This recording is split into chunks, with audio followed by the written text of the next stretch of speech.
Good evening, it's 8 o'clock. I'm Sally Burdett, live from Johannesburg. Your top stories this evening. A deadly day in Durban. 6 children are no longer with us tonight.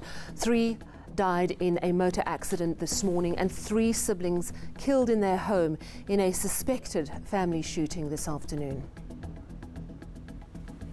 A Verulam man accused of murder says he was trying to defend his pregnant wife from being raped.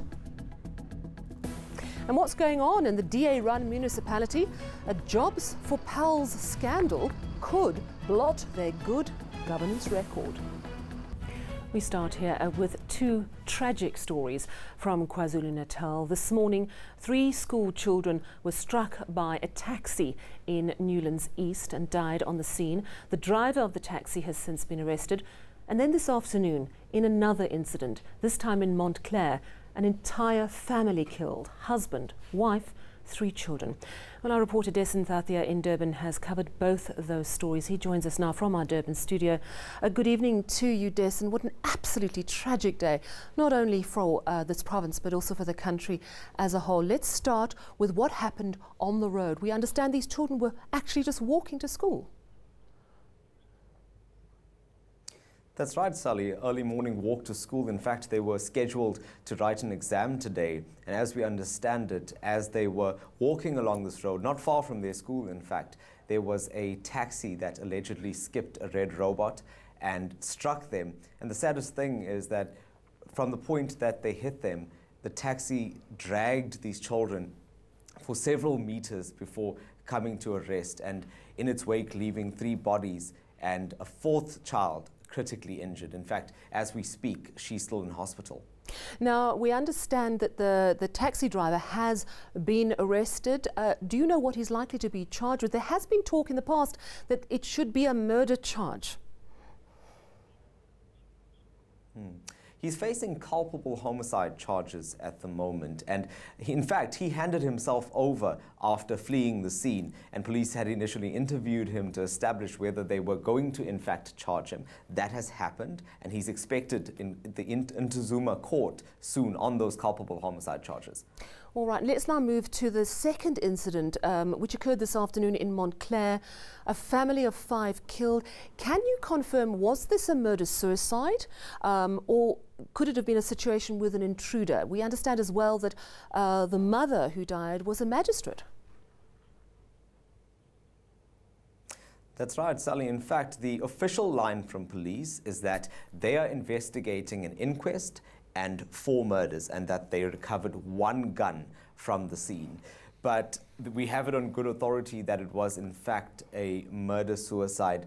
As we understand it, and I'm basing this on sources that we trust, they say that it appears that the father of the house shot the children, shot his wife, and turned the gun on himself. The wife, as you mentioned, is a magistrate in Durban. That is also confirmed. And one of the saddest things, I think, is that one of those sources that had been on the scene told me that when they found the bodies, all in one bedroom, in fact, they found that the mother was almost covering the children with her body, possibly in a bid to protect them. This is indeed utterly tragic and so very sad. David, thank you for bringing these very important stories to us today. That's our reporter, David Makhura in KwaZulu-Natal. We stay in that province now for another story. A man accused of murder is claiming that he killed to defend his pregnant wife from being raped. Today, Siamthemba Mlingo was granted bail in the Verulam Magistrates Court. Now, it's believed he grabbed the attacker's weapon and used it to hack the man to death. Our reporter, Mawande Keshwa, is on that story. This is the site where the body of a man who allegedly attempted to rape a woman was found. Security officers who were first to respond say they arrived at a bloodbath. Upon my arrival, I noticed a black male who had been profusely bleeding from the head due to severe head injuries. The suspect died at the hands of 28-year-old Siamthemba Mlingo, who was allegedly protecting his pregnant wife. She's asked to remain anonymous.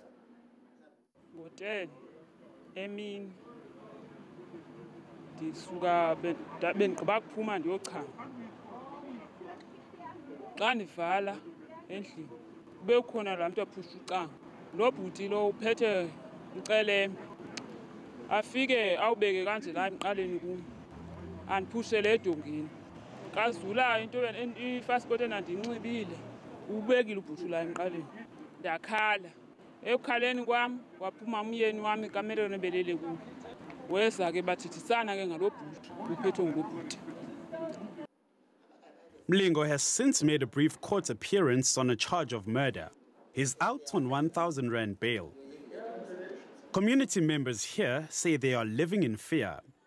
Ubugebengu bona bukhona ongangokuthi sasise siyasaba nokuhlala endlini ngoba asisaphephile nokufa kwabantu sekwandile. Mlingo is due back in court on the 29th of May. Mawande Keswa, Tongat. We move now to the Northwest Province. Appalling. That's how a judge has described the actions of convicted murderers Peter Durban and Philip Skutter.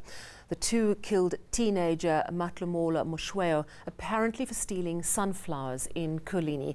Now, the men were handed lengthy sentences today. Malungelo Boy reports from the Northwest Province. Judge Ronnie Hendricks says Peter Durban and Philip Skutter's behavior was disgraceful. 15-year-old Matlomola Moshweo died when he was pushed from a moving bakkie. The two convicted murderers had picked him up after he was caught taking a sunflower. While the prescribed minimum sentence for people acting in common purpose to commit murder is life in prison, Hendricks said there were other compelling circumstances he had to take into account. There was no direct intention to kill the deceased. This court found, based on the applicable legal principles, that the intention was in the form of dolus eventualis, in that the accused must have foreseen and in fact foresaw the possibility that by throwing the deceased head first from the van may result in his death and acted recklessly with regard to the ensuing consequence. You're not willing to talk? Nothing, thank you. Okay. Neither Skutter nor Durban's family were willing to talk to us. Moshweo's parents are not pleased with the sentence.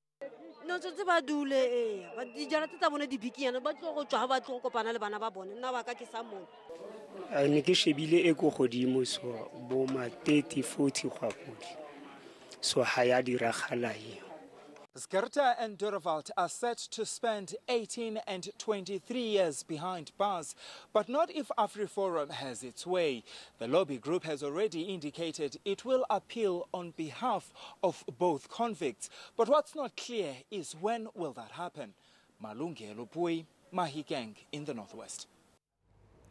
The DA-led Midvale municipality could soon be without several high-ranking officials over a suspected jobs for cash scandal. The council will decide tomorrow whether it will suspend the deputy municipal manager and 3 other directors. One councillor has already been suspended. Moloko Moloto reports on a municipality that up until now has been a shining example of good governance. Jobs for sale. That's allegedly what those wanting to work for Gauteng's Midvale municipality face. Mayor Bongani Baloyi says the claims were brought to his attention by a whistleblower. But it's emerged that same whistleblower, who is a municipal official, is also implicated in the scandal. But what I don't want us to lose is the fact that in any healthy democracy, a whistleblower will have the courage to speak up and let those who are at the helm of the wrongdoing, and they deal with it. In the case of Midvale, that's exactly what we've done. The suspended MMC of Corporate Services denies wrongdoing, saying she's the one who's been leading the campaign to uncover the rot. I learned about it last week, Monday, when an email was sent to the mayor. Apparently, somebody sent an email about a hearsay. It's a hearsay that I'm one of the people also who received the money, which is very much disturbing because the very whistleblower, there's no authenticity. It's not even a sworn statement. The consecutive clean audit opinions this DA-led municipality has been receiving confirm that on paper, the party prizes good governance. But the latest corruption scandal implicating a politician and top officials is casting doubts on that track record. Although claims of wrongdoing have only recently surfaced. The question is, how long has it been going on for? Mulu Komolot, Midvale. Still ahead on eNews. I didn't do this stuff. This is not me. I'm fighting for my life. R&B star R. Kelly denies sexually abusing women in his first interview since his arrest. And in your business news, the rand is back at the mercy of the US dollar. The greenback is at a 2-week high and the rand is feeling the pressure.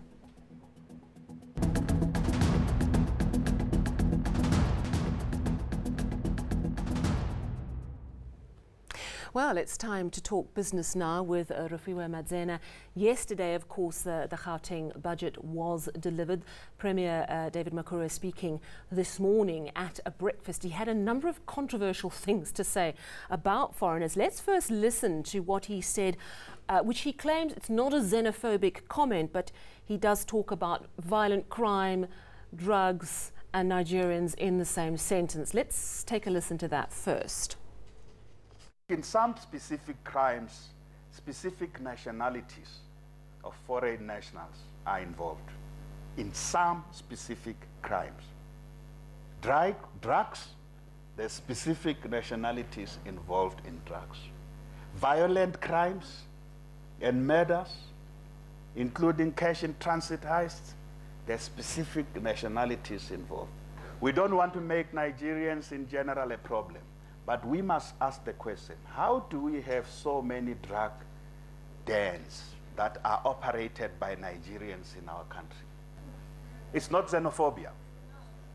We work with that government to say, we've got to solve it. Your citizens are free to come to our country, but they contribute to a problem, a particular area of crime. That's absolutely going to get everyone talking. Let us not forget it is an election year. Yes, indeed. He also had some interesting things to say about the cost of foreigner health care and the impact it's having specifically on the Gauteng health budget. Let's have a listen to that bite. Think of Zimbabwe, think of Mozambique. You have governments there, but their citizens almost get everything in South Africa. We are not going back to the countries. I'm saying, yes, the citizens, if someone is ill, arrives at a hospital. Hospitals are about saving life. Health is about saving. You can't turn them back and say because they are Zimbabwean. The nature of health institutions and the service is to save life. But we must go back to the government of Zimbabwe and say, we have treated so many citizens from your country in our facilities because you are not providing health care. You owe us this amount of money. Well, that's a rather novel suggestion, going back to the person's country and saying you must pay. Do you think he's got a point, though, if you look at how much it's costing? Sally, he actually just might. I mean, if we just look at a graphic of some of the costs that go into healthcare in general, we saw that Barbara Creasy allocated just over 50 billion rand to the sector alone, the health sector. It gets the most money, and 30 billion of that goes to salaries. Then we've got goods and services, as well as compensation for those life esidimeni victims. The problem, though, is that there's just not enough money to deal with about 83,000 patients who are accessing hospitals and clinics, and they are foreigners, so undocumented people that are walking into our healthcare facilities. And the thing here is that we don't have enough medication, nor do we have enough money to provide them with those services. So Dr. Aramotoledi has highlighted that neonatal sections of hospitals in general are about 132% overpopulated, mostly by foreign national women who've just given birth. So it's going to be a very tough one in terms of finding the money, which they say is not there and has not been allocated. I don't think this conversation is over. I think we're going to get a lot of reaction. It'll be interesting to hear what those countries have to say about it as well. Let's take a quick look at the markets. Let's have a look at those markets indeed, Sally. So the JSE pushed a little higher today, with a lot of the gains coming in from heavyweight Naspers. Now, this was amid a lack of major drivers today. Gold miners had a good day, adding about 1.2%, while banks fell 0.4% today. On the commodities front, oil prices were a bit choppy today after the U.S. oil inventory surged, but it does remain at that $65 a barrel mark. Meanwhile, gold has edged lower to a near 5-week low as the firm dollar takes hold. The rand also dipped today 0.5%, and it also is feeling the pressure there from the US dollar, which remains strong. Sally. Thank you very much. Rafeel, we'll chat again to you tomorrow. Let's take a look now at news from further afield. And R&B star R. Kelly is denying allegations of sexual abuse. In his first interview since his arrest last month, the singer says the claims are not true, not fair and stupid.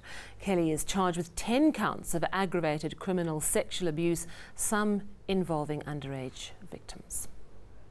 Is this camera on me? Yes, it's on. That's stupid. Use your common sense. Don't forget the blogs. Forget how you feel about me. Hate me if you want to, love me if you want, but just use your common sense. How stupid would it be for me to, with my crazy past and what I've been through, right now I just think I need to be a monster and hold girls against their will, chain them up in my basement, and don't let them eat and don't let them out unless they need some shoes down the street from their uncle. Robert, stop it. Y'all quit playing. Quit playing. Robert. I didn't do this stuff. This is not me. I'm fighting for my life. Still ahead, we'll go to our weather centre. We've got Louis standing by with your live weather report. And then a moving story about a Spanish farmer who entertains his cows.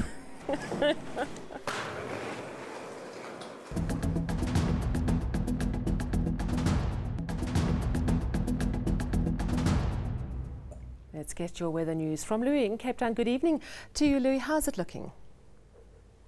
Good evening, Sally. Well, we're looking at a big change taking place tomorrow, mostly over the western parts of the country. A cold front is currently approaching the area. We're going to have this cold front making landfall during the late morning and early afternoon over the southwestern corner. That's going to bring rain to Cape Town and the surrounding parts. And as the afternoon progresses, that rain is going to spread towards the southern coastline. Behind that cold front, windy weather is going to be developing along the western coastline in the afternoon and evening. And at the same time, we're going to have thunder showers returning to parts of the country's interior.